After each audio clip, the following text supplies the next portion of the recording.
there's hundreds of trillions of dollars worth of fiat out there, right? So it still has a long ways to go in Yeah, terms of yeah, its adoption. Yeah. yeah. We're still early days, baby steps. So the baby steps will turn into baby strides, will turn into child steps, child strides. It's gonna all happen very quickly, and it'll all happen in our lifetime, which I think is the most exciting part. Yeah. What's your time frame looking for this? Do you think where do you see Bitcoin in a year from now, and in 5 years and 10 years from now? A year from now, I mean, I think we're going to be right in the midst of a bull market. Everyone's going to be frothing at the mouth. Shit coins will be pumping. Everyone will be making a bunch of money, and everyone's going to be happy. Um, I think 5 years from now, we're probably going to be somewhere in a very similar point in the cycle, but just in order of magnitude larger. So that'll be sort of the next period of the hype cycle. But we'll have gone through a nice winter to shake out all the tourists in between that.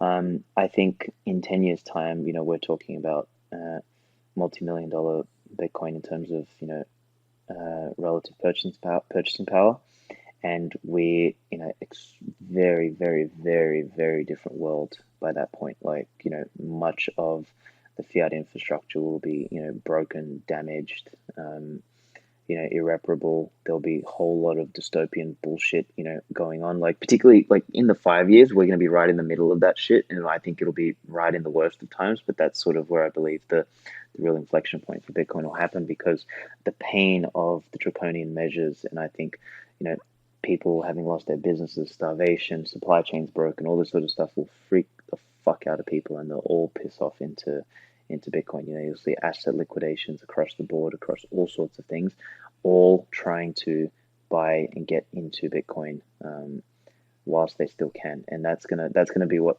drives the pump in the 5 year period, and then in the 10 year period we're gonna be in the stratosphere somewhere.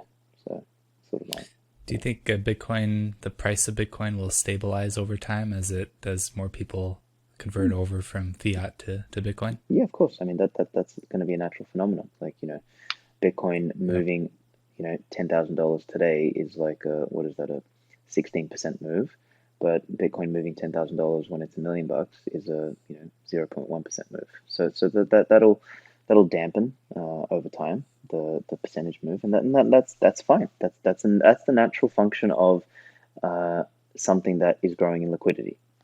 And it's strange to me how some people just can't understand that. They're like, but Bitcoin's volatility. I'm like, yeah, dickhead, it's normal. It's got to be volatile if it's growing, you stupid. Like, how the fuck is it going to It's get new. to, yeah, how does something go from zero to 100 trillion?